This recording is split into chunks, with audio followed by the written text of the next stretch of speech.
मुझे गुजराती नहीं आती है, लेकिन इतनी समझ में आती है कि मुझे बाहर का बता रहा था। ये कह रहा था कि मैं तो यहीं का हूँ, वो बाहर से आए हैं, उनको पहले सुन लीजिए। भाई मैं भी यहीं का हूँ, मैं मेहमान नहीं हूँ। अगर मैं मेहमान होता तो मैं फिर आपके बीच नहीं आता। हमारा आपका दिल का रिश्ता है, इसलिए हम आए हैं और हम बाहर के नहीं हैं। मैं सिर्फ इतना कहना चाहता हूं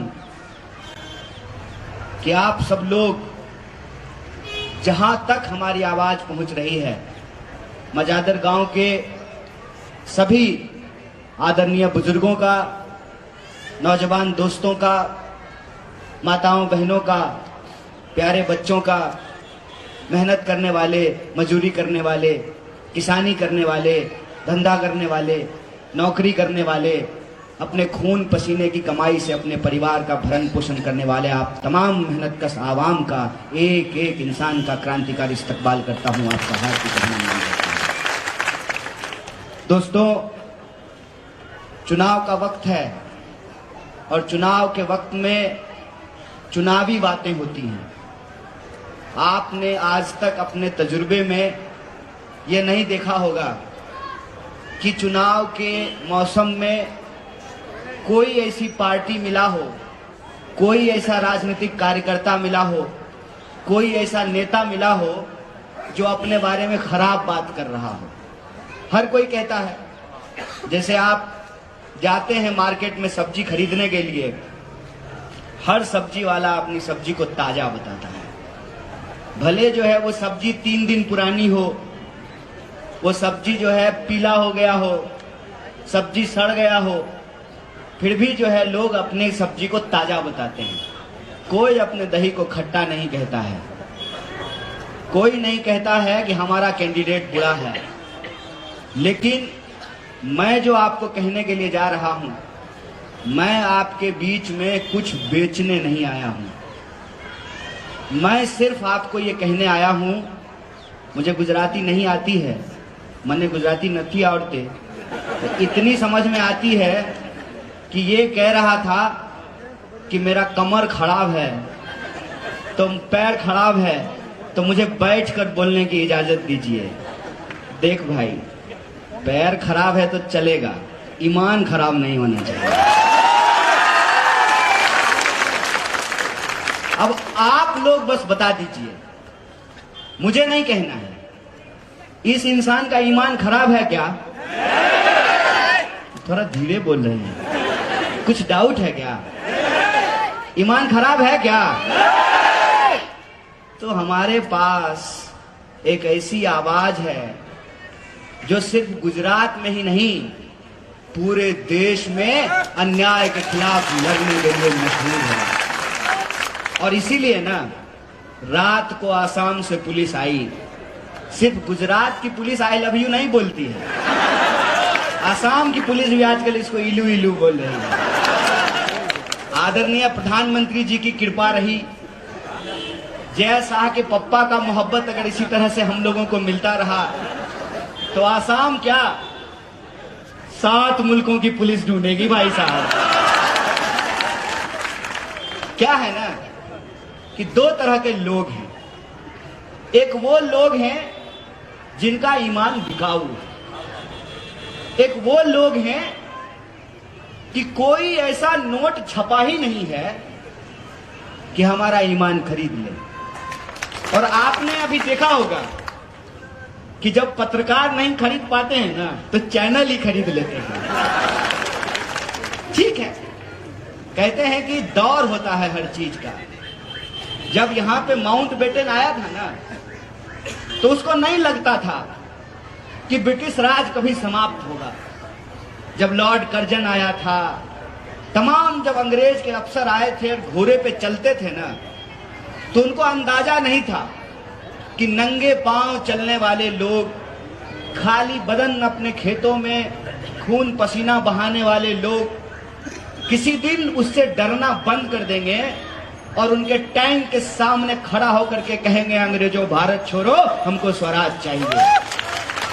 होता है लगता है जब आपको सत्ता मिल जाती है ना तो अहंकार हो जाना स्वाभाविक है। और सत्ता का अहंकार देखिए कि चुनाव अभी हुआ भी नहीं है, अभी एक ही फेज का चुनाव हुआ है, दूसरे फेज का चुनाव 5 तारीख को होगा, लेकिन टीवी स्टूडियो में सरकार बन गई है। जैसा का पप्पा जो है घूम घूम करके मंत्रिमंडल बांट रहा है। जिस भी एमएलए के प्रचार में जाता है कहता है गुजरात के मेरे भाइयों बहनों इसको एमएलए बना दीजिए, हम इसको मंत्री बना देंगे। अरे पहले सरकार तो बना लो भाई, फिर न मंत्री बनाओगे। इसको कहते हैं सत्ता का घमंड, क्योंकि उनको ये लगता है कि इंसान अपनी सारी समस्याओं को भूल जाएगा। रोजी का सवाल, रोटी का सवाल, शिक्षा का सवाल, बीमारी का सवाल, सड़क का सवाल, सब सवाल भूल जाएगा। अगर इंसान को उसकी भावना भड़का करके, उसके मन में नफरत पैदा करके, उसके मन में डर पैदा करके अगर इंसान को आपस में लड़ा दिया जाए तो लोग रोजी रोटी का सवाल भूल जाएंगे। ऐसा काम हो रहा है, ऐसा काम पिछले 27 साल से हो रहा है। इसीलिए तो चुनाव 2022 में हो रहा है और गाना 2002 का बजा रहा है। इसीलिए हो रहा है ना, उनको लगता है, क्योंकि 2 तरह के लोग इस देश में हमेशा रहे हैं। एक वो जो सत्ता के सामने सच के लिए आंख में आंख डाल करके सवाल करते हैं और घुटना टिका करके अड़ करके खड़ा हो जाते हैं, चाहे उनके ऊपर टैंक चला दिया जाए, घोड़े दौड़ा दिए जाएं, हाथियों से उनका सर कुचल दिया जाए। और आजकल तो हम लोग साइंटिफिक टेक्नोलॉजिकल रेवोल्यूशन में जीते हैं ना, तो आजकल नकली वीडियो बना करके लोगों को जेलों में ठूस दिया जाता है। ये होता आया है। लेकिन दूसरे वो लोग भी होते हैं जो सत्ता के साथ चाय पे चर्चा करने लगते हैं। आजादी के आंदोलन के दौरान भी 2 तरह के लोग थे। एक वो जो अंग्रेजों के खिलाफ जंग लड़ रहे थे, एक वो जो अंग्रेजों से पैसे लेकर के अंग्रेजों के लिए चापलूसी कर रहे थे, अंग्रेजों के लिए जासूसी कर रहे थे। आज 21वीं सदी में 2022 में भी 2 तरह के लोग हैं। एक वो हैं जो लोभ और डर के चलते सत्ता के साथ हाथ मिला लेते हैं। दूसरे वो लोग हैं जिनका ईमान बिकाऊ नहीं है, इसीलिए वो सत्ता के आंख में आंख डाल करके सवाल पूछते हैं कि रे भाई, परिवारवाद पे भाषण देते हो तो ये बताओ कि अमित शाह के बेटे को बीसीसीआई का सेक्रेटरी क्यों बनाए हो? ये बताओ कि 45 साल में देश में सबसे ज्यादा बेकारी क्यों है? ये बताओ कि 22 बार गुजरात के अंदर प्रश्न पत्र लीक क्यों हुआ है? ये बताओ कि जब देश में महामारी फैली हुई थी तो अहमदाबाद के सिविल अस्पताल में लोगों को ऑक्सीजन सिलेंडर क्यों नहीं मिल रहा था? ये बताओ कि किसानों को क्यों आत्महत्या करनी पड़ती है, क्यों उनके फसल का दाम नहीं मिलता है? ये बताओ कि नोटबंदी करने के बाद आपने वादा किया था कि भ्रष्टाचार रुक जाएगा, भ्रष्टाचारियों को पकड़ा जाएगा, सरकार जब आएगी तो काला धन आएगा, सबके खाते में 15 लाख पहुंचाया जाएगा। कितने लोगों के खाते में 15 लाख पहुंचाए? भाजपा का लोग आपसे वोट मांगने के लिए आए तो उसको बुलाइए, आ जाओ बैठो, थोड़ा हम भी चाय पे चर्चा कर लेते हैं। उसको कहिए कि हमारे खाते में 15 लाख रुपया नहीं आया है, तुम्हारे खाते में अगर 15 लाख आया है तो हम तुमको वोट देने के लिए तैयार हैं। खाओ मां का कसम और बताओ कि 15 लाख आया है कि नहीं खाया। पूछिए कि क्यों महंगाई बढ़ रही है। एक मैडम है स्मृति ईरानी, मैं चाहता हूं कि बुरा दिन फिर से आ जाए, 400 रुपए में सिलेंडर मिलने लगे और सिलेंडर लेकर के स्मृति ईरानी अहमदाबाद की सड़कों पे प्रदर्शन करना शुरू कर दें। 1000 का सिलेंडर मिल रहा है और स्मृति ईरानी जी प्रदर्शन नहीं कर रहे हैं, राहुल गांधी को ढूंढ रहे हैं। एक बात याद रखिएगा, और हमको सत्ता की चापलूसी करनी नहीं आती है। अगर सत्ता की चापलूसी करनी होती ना तो हमारे साथ बहुत सारे लड़ने वाले लोग हैं, आज यहां नहीं बैठे हुए हैं, वहां आई लव यू बोल रहे हैं। तो मैं आपको ये दावे के साथ कह रहा हूं कि देश में अगर सबसे आखिरी व्यक्ति कोई होगा ना, आखिरी व्यक्ति जो भाजपा के साथ झुकेगा नहीं, भाजपा से डरेगा नहीं, आंख में आंख डाल करके इस देश के लोगों के लिए लड़ता रहेगा, उस व्यक्ति का नाम राहुल गांधी है। इस बात को याद रखिएगा कि देश तब भी गांधी के साथ चला था, अंग्रेजों के सामने तब भी गांधी डट करके लड़ा था, और आज भी देश को गांधी के साथ चलना पड़ेगा, गांधी के साथ मिलकर के लड़ना पड़ेगा। इस बात को याद रखिएगा, क्योंकि यह देश कभी भी उस विचार को स्वीकार नहीं कर सकता है जो इंसान को लड़ाता है। जो इंसान को लड़ाने वाली ताकतें हैं, कुछ वक्त के लिए उनको सफलता मिल गई है और उनको लगता है कि वो कभी नहीं हारेंगे, तो मुझे लगता है कि उनको इतिहास की समझदारी नहीं है। इतिहास ये है कि इस देश के भीतर जो भी लोग रहे हैं, आपस में मिलजुल कर रहने की वकालत किए हैं। आपको सुनकर के आश्चर्य होगा, राम जी की निकली सवारी, राम जी की लीला है न्यारी, इस गाने को मोहम्मद रफी ने गाया था। ये इस देश का इतिहास है कि हम कौन हैं और आप कौन हैं, इसको अलग नहीं किया जा सकता है। और इंसान की हकीकत यह है कि हमको भी मच्छर काटता है ना डेंगू का, मेरा नाम कन्हैया है और माथे पे तिलक है, तो हमको भी डेंगू ही होता है। और अकरम को भी अगर डेंगू का मच्छर काटेगा ना, तो उसको भी डेंगू ही होता है। हकीकत यह है कि कन्हैया भी पेट्रोल खरीदने जाता है तो 100 में मिलता है, और अब्दुल भी पेट्रोल खरीदने जाएगा तो 100 में ही मिलता है। कांग्रेस के कार्यकर्ता भी महंगाई के चलते 1100 रुपए का बाटला खरीद रहे हैं, और वाजपेयी भी 1100 का बाटला खरीद रहे हैं। ये सच्चाई ऐसी है, ये दर्द ऐसा है जो इंसान को बांट नहीं सकता है, क्योंकि ये दर्द बराबरी का है। तो हमको विचार करना पड़ेगा कि जो मसले हम सबके हैं, उन मसलों को पीछे क्यों धकेल दिया गया है। उन मसलों को पीछे इसलिए धकेल दिया गया है कि विकास का पजामा फट गया है। विकास बिल्कुल नंगा होकर के अहमदाबाद के रेड सिग्नल पे आपको भटकता हुआ दिख जाएगा। जो ही आप रिवर फ्रंट से आगे बढ़ेंगे, विकास आपको नजर ही नहीं आएगा। सारा विकास सूरत, अहमदाबाद, राजकोट के आखिरी रेड लाइट पे आकर के रुक जाता है। ये जो विकास की हकीकत है, इस हकीकत के बारे में जो सरकार में बैठे हुए हैं उनको मालूम है। उनको मालूम है कि 27 साल में उन्होंने कोई ऐसा काम नहीं किया है जिसको दिखा करके वो वोट मांग सकें। इसीलिए उनके पास एक पुराना नुस्खा है जो अंग्रेज जाते जाते उनको कान में सिखा करके गए थे, फूट डालो और अगर आपने काम किया है तो काम बता करके वोट मांगिए ना। और आपने अगर काम किया है, भोपा भाई ने अगर भोपा भाई ने काम किया है, तो दूसरे राज्य के मुख्यमंत्री से यहां बुला करके प्रचार करवाने की क्या जरूरत है। भाजपा के पास अगर ऑलरेडी अक्षय कुमार हैं, आदरणीय प्रधानमंत्री मोदी जी, तो असरानी से प्रचार करवाने का क्या जरूरत है। कोई बिहार से आके, असम से आके, दिल्ली से आके, हैदराबाद से आकर के गुजरात की महान जनता को क्या सिखाएगा जिस भूमि पे महात्मा गांधी और सरदार वल्लभ भाई पटेल पैदा हुए। आप बताइए, इसकी क्या जरूरत है। इसकी जरूरत इसलिए पड़ रही है कि उनको मालूम है कि उन्होंने कोई काम नहीं किया है। वो क्या कर रहे हैं ना, एक तरफ टीवी से माहौल बना रहे हैं, दूसरी तरफ प्रचार करके माहौल बना रहे हैं। तो प्रचार का एक गणित आप समझ लीजिए, बार बार टीवी में जो आपको चीज दिखाई जाती है, जरूरी नहीं है कि वो सही होता है। बार बार हर गाने के बाद, हर न्यूज के बाद, हर फिल्म चलता है तो हर ब्रेक में आपको ये दिखाया जाता है कि फेयर एंड लवली लगाने से मुंह गोरा होता है। अम्मा, किसी का गोरा हुआ है?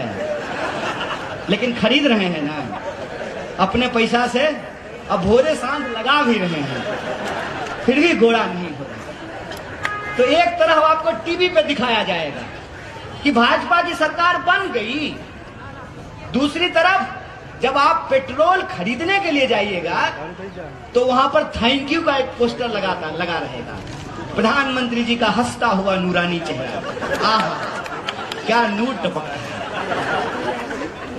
मतलब आप इसको समझिए कि अंग्रेजों से लड़ने के लिए महात्मा गांधी इसी गुजरात के थे, वो कस्तूरबा को साथ लेकर के चल रहे थे। इनको देश बदलने के लिए बेन को छोड़ देना पड़ा।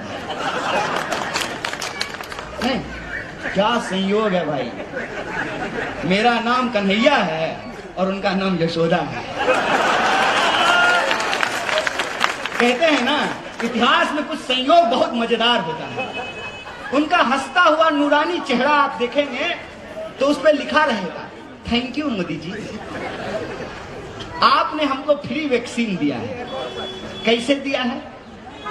आप कह रहे हैं कि पेट्रोल और डीजल आपको इसलिए महंगा दे रहे हैं ताकि आपको वैक्सीन दे सके। तो जब हम ही से पैसा ले करके हम ही को आप फ्री कैसे दे रहे हैं? और ये बताने के लिए आप 18 करोड़ रुपया खर्च भी कर रहे हैं थैंक यू कहने के लिए। अरे थैंक यू कहने के लिए 18 करोड़ खर्च करने का क्या जरूरत है? व्हाट्सएप यूनिवर्सिटी है आपके पास, एक बार थैंक यू लिखिएगा, सब जगह पहुंच जाएगा। हकीकत क्या है? हकीकत यह है कि दुनिया भर की सारी गैर जरूरी बातें होंगी, लेकिन आपका जो जरूरी मसला है उस पर कोई चर्चा नहीं होगा। भाजपा का एक दोस्त हमको फोन किया, बोला गुजरात में बीजेपी को फिर से जीतना जरूरी है। हमने कहा ये तो तुम हर बार बोलते हो, यही बात तुम 2017 में बोल रहे थे, यही बात जो है तुम 2012 में बोल रहे थे, 27 साल से तो तुम यही बोल रहे हो। बोला नहीं, मोदी जी ग्लोबल लीडर हो गए हैं और मोदी जी ग्लोबल लीडर तभी रहेंगे जब गुजरात का चुनाव जीतेंगे। हम बोले जब लीडर ही ग्लोबल हो गए हैं तो लोकल चुनाव जीतने का क्या जरूरत है? बोला मोदी जी रूस और यूक्रेन का युद्ध बंद करा रहे हैं। हम बोले रूस और यूक्रेन का युद्ध बंद कराने के चक्कर में ना 1100 रुपए का सिलेंडर खरीदने के चलते लोगों का चूल्हा बंद हो गया है। और मैं आपको बता दूं कि गुजरात का चुनाव आप लोगों को एक जहीन फैसला लेना है। जहीन फैसला इसलिए लेना है कि यहां पे लोकतंत्र का मजाक बना दिया गया है। मजाक ऐसे बना दिया गया है कि सबसे पहले आनंदीबेन पटेल चीफ मिनिस्टर थी कि नहीं थी? थी ना? तो आप यह बताइए कि वो अच्छा काम की कि बुरा काम की? अगर वो अच्छा काम की तो उनको चीफ मिनिस्टर के पोस्ट से क्यों हटा दिया? अगर बुरा काम की तो उनको राज्यपाल किस बिना पे बना दिया?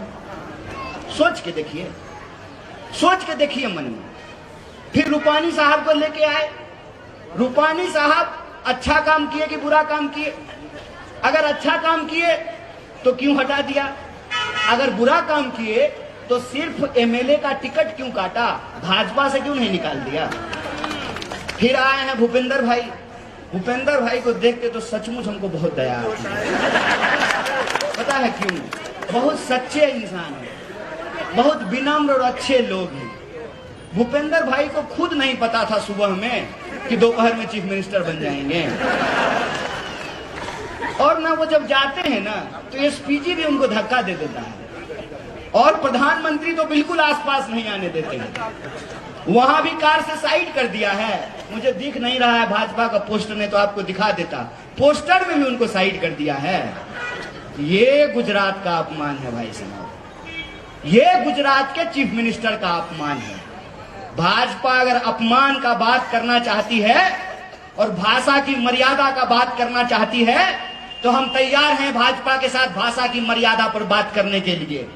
हमारे अध्यक्ष ने एक तुलना किया, एक उदाहरण दिया तो बात को बतंगड़ बनाने लगे, बोले गुजरात का अपमान है।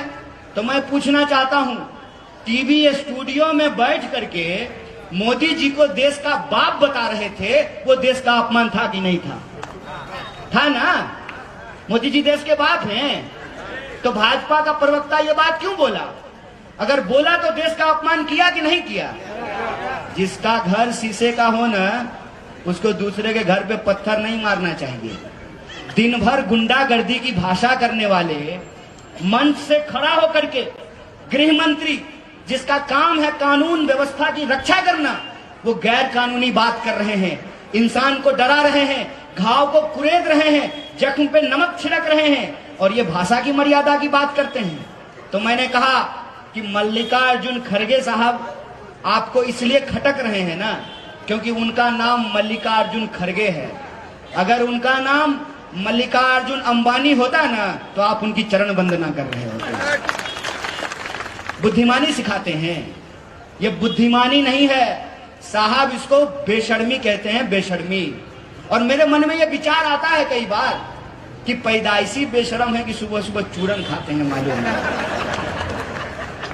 वोट देता है लोग किस उम्मीद में, टैक्स देता है लोग किस उम्मीद में कि सरकार जनता के समस्याओं से उसको निजात दिलाएगी। रोजी का सवाल, रोजगार का सवाल, किसानी का सवाल, मजदूरों का सवाल, महिला सुरक्षा का सवाल, बिजली का सवाल, पानी का सवाल, इन मसलों को हल करेगी। संविधान ने जो हमको बराबरी का अधिकार दिया, उस बराबरी के अधिकार का ही नतीजा है साहब कि ये जो कुर्सी लगा के बैठे हैं ना महानुभाव साहब, इनका भी वोट एक है और नीचे में जो आप लोग दरी बिछा करके बैठे हैं आपका भी वोट एक है।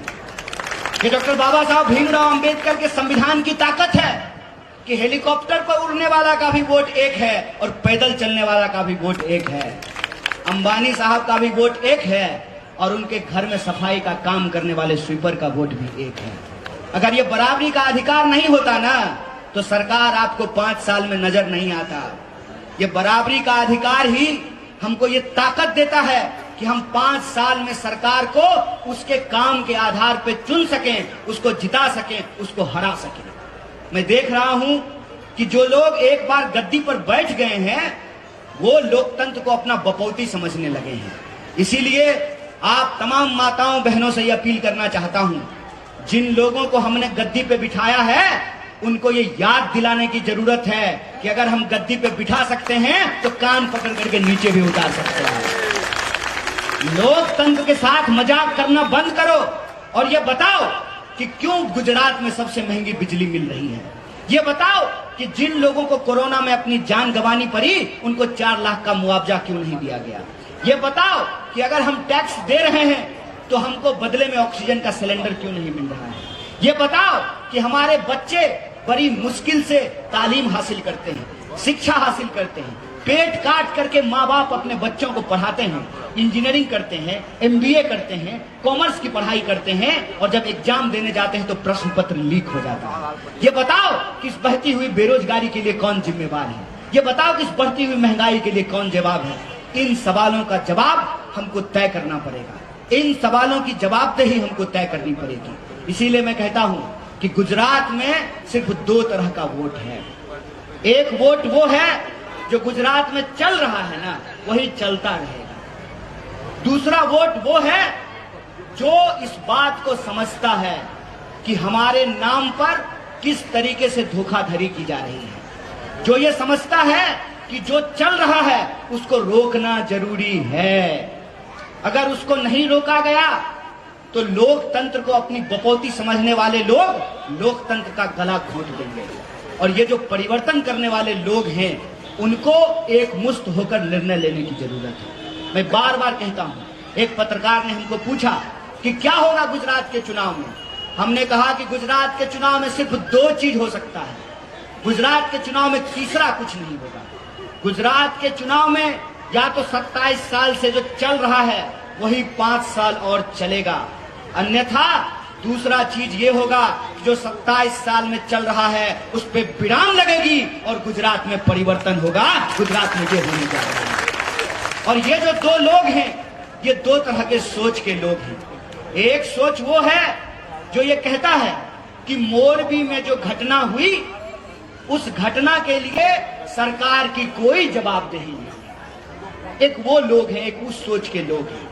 दूसरे वो लोग हैं जिनको लगता है कि मोरबी में जो घटना हुई उसमें सरकार की लापरवाही है। और ये जो सरकार की कोई जवाबदेही और सरकार की लापरवाही मानने वाले जो दो सोच हैं, उनको फैसला लेने की जरूरत है। और आप जानते हैं, जो हर हाल में सरकार की कोई जवाबदेही नहीं मानते हैं, वो लोग इकट्ठा हैं और एकजुट हैं।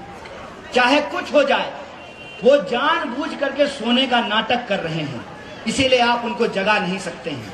लेकिन जिनको लगता है कि सरकार की लापरवाही है और सरकार की लापरवाही का ही नतीजा है कि चौकीदार को जेल में डाल दिया है और चोर को भगा दिया है, ये जो लापरवाही है, इस लापरवाही का हिसाब हमको लेना पड़ेगा। और अगर आप हिसाब लेना चाहते हैं तो एक बात याद रखिएगा, लोकतंत्र में सिर्फ वोट दे देने से सरकारें नहीं बच पा रही हैं। मैं आपको दो उदाहरण देना चाहता हूं। एक तो आप अपने दिमाग से यह बात निकाल दीजिए कि भारतीय जनता पार्टी को भारतीय राष्ट्रीय कांग्रेस के अलावा कोई दूसरी पार्टी हरा सकती है। और ये बात मैं आपको उदाहरण के साथ बता सकता हूं। एक पार्टी अभी आई है जो भाजपा के सामने परिवर्तन की बात कर रही है, उसका इतिहास मैं आपको बता देता हूं। वो पार्टी जिस आंदोलन से पैदा हुई, वो आंदोलन कांग्रेस के खिलाफ था। उस पार्टी ने दिल्ली में सरकार बनाई कांग्रेस को हरा करके, उस पार्टी ने पंजाब में सरकार बनाई कांग्रेस को हरा करके। भाजपा को अगर कोई हरा पाता है तो उस पार्टी का नाम भारतीय राष्ट्रीय कांग्रेस है, इस बात को याद रखिएगा। चुनाव हुए राजस्थान में, भाजपा को कांग्रेस ने हराया। छत्तीसगढ़ में चुनाव हुआ, भाजपा को कांग्रेस ने हराया। मध्य प्रदेश में चुनाव हुआ, भाजपा को कांग्रेस ने हराया। लेकिन मध्य प्रदेश के चुनाव में और छत्तीसगढ़ के चुनाव में क्या फर्क है? मध्य प्रदेश में जो चुनाव हुआ, वहां लोगों को चुनने में दुविधा हो गई। और जब मन में दुविधा हो जाए ना, मन में शंका हो जाए, तो जब आप सड़क पार करते हुए मन में दुविधा पैदा करते हैं तो एक्सीडेंट हो जाता है। उसका नतीजा यह हुआ कि बीजेपी और कांग्रेस का वोट लगभग बराबर था, सीट लगभग बराबर था। नतीजा क्या हुआ? मोटा भाई सूटकेस लेके पहुंच गया। और छत्तीसगढ़ में भाजपा और कांग्रेस के जीत में एक बड़ा अंतर था। नतीजा क्या हुआ? मोटा भाई का सूटकेस वहां पे कुछ नहीं कर पाया। ये बात मैं आपको क्यों कह रहा हूं? अगर आप परिवर्तन चाहते हैं तब तो आपके पास भारतीय राष्ट्रीय कांग्रेस का विकल्प है। अगर जो 27 साल से गुजरात में चल रहा है उससे आप खुश हैं, तब तो कोई बात ही नहीं है। इस बार तब आप गुजरात की सरकार नहीं चुनेंगे, तब आप इंटरनेशनल प्राइम मिनिस्टर का चुनाव करने जा रहे हैं। क्योंकि चीफ मिनिस्टर कौन होगा ये आपको भी नहीं पता है। गुजरात का चीफ मिनिस्टर कौन होगा ये कोई नहीं जानता है। हो सकता है मोटा भाई अपने बेटा को ही चीफ मिनिस्टर बना दे, कौन जानता है। अगर आपको अपने मुद्दों पे बात करनी है, अगर आपको अपने लिए विकल्प चुनना है, तो वो विकल्प का नाम भारतीय राष्ट्रीय कांग्रेस है। और अगर आप भारतीय राष्ट्रीय कांग्रेस को अपना विकल्प मानना चाहते हैं तो एक बात को याद रखिएगा, दिल दीजिए ना तो पूरा दीजिए, मोहब्बत कीजिए तो दिल से कीजिए। अगर समर्थन देना है तो ऐसा समर्थन कीजिए कि दमदार समर्थन दीजिए, दमदार बहुमत दीजिए। ये अपील मैं आप लोगों से करने के लिए आया हूं। और अगर आप दमदार बहुमत देने के लिए तैयार हैं तो एक बात को याद रखिएगा, हमारे देश में एक यात्रा चल रही है। उस यात्रा का नाम है भारत जोड़ो यात्रा। और भारत जोड़ो यात्रा का लक्ष्य ये है कि हम चाहते हैं कि नफरत की राजनीति रुके, हम चाहते हैं कि नफरत की राजनीति पे विराम लगे, हम चाहते हैं कि नफरत को हरा करके मोहब्बत को जिताया जाए और जनता के जो बुनियादी सवाल हैं, रोजी रोटी, कपड़ा, मकान, शिक्षा, स्वास्थ्य, सड़क, बिजली, पानी, उसको राजनीति के केंद्र में लाया जाए। इसीलिए आपके ऊपर एक गंभीर जिम्मेवारी है। आप ऑलरेडी एक समझदार लोग हैं, मैं आपको समझाने की कुव्वत नहीं रखता हूं, मेरी हैसियत नहीं है कि मैं आपको समझा सकूं, लेकिन इतना बात मैं जरूर आपको कहना चाहता हूं कि जो दो तरह के लोग हैं, एक जो सत्ता के सामने झुक जाते हैं और एक वो जो सत्ता के सामने सत्य के लिए लड़ जाते हैं। आपने एक ऐसे व्यक्ति का चुनाव किया है जो इस देश में सत्य की आवाज है, न्याय की आवाज है, जिसका नाम जिग्नेश मेवानी है। और वो उस लड़ाई को धार देने के लिए राहुल गांधी के उस संघर्ष को मजबूती देने के लिए भारतीय राष्ट्रीय कांग्रेस में शामिल हुए हैं। 2017 की तरह वो अपक्ष का चुनाव नहीं लड़ रहे हैं, वो भारतीय राष्ट्रीय कांग्रेस के चुनाव चिन्ह पर चुनाव लड़ रहे हैं। भारतीय राष्ट्रीय कांग्रेस के गुजरात प्रदेश के वर्किंग प्रेसिडेंट हैं। फर्ज कीजिए, सिर्फ फर्ज कीजिएगा अपने दिमाग में इस बात को। इसीलिए मैं कहता हूं कि बडगाम की जनता को एक गंभीर निर्णय लेना है। फर्ज कीजिए कि जो लोग इस संघर्ष से गद्दारी करके गए हैं, जो लोग इस संघर्ष से बेईमानी करके गए हैं, वो चुनाव जीत जाएं, और जो इस संघर्ष को मजबूती देने के लिए भारतीय राष्ट्रीय कांग्रेस का राहुल गांधी का हाथ थामे हैं, वो चुनाव हार जाए तो पूरे देश में क्या संदेश आ जाएगा। आप चाहते हैं कि बडगाम के लोगों की सियासी समझ पे सवाल उठाया जाए, आपको ये नागवार गुजरेगा। इसीलिए मैं आपसे कहता हूं कि 2017 में जो फैसला आपने लिया है, 2022 में भी आपको ये फैसला दोहराना होगा। तो क्या सत्य के लिए 2007 के उस फैसले को, 17 के फैसले को आप दोहराने के लिए तैयार हैं? नहीं, आवाज नहीं आई है। डर गए क्या अमित शाह से?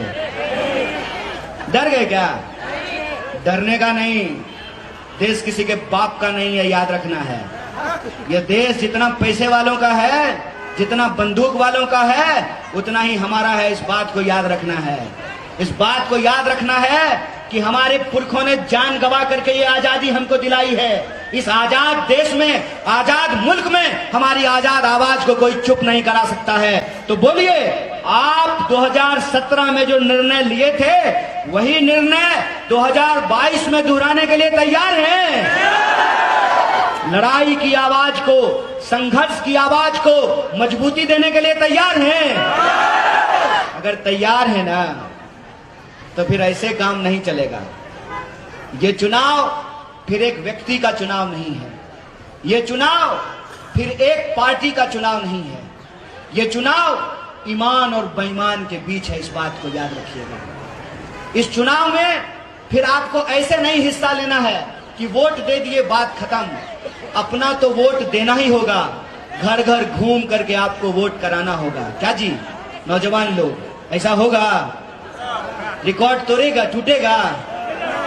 अगर आप रिकॉर्ड तोड़ने के लिए तैयार हैं तो याद रखिएगा, आने वाली 8 तारीख को गांधीनगर हम भी गुलाल उड़ाने के लिए तैयार हैं। इसी आशा और उम्मीद के साथ कि परिवर्तन होगा, मैं अपनी बात को खत्म करना चाहता हूं। शुक्रिया। इनकलाब जिंदाबाद। जय हिंद, जय गुजरात।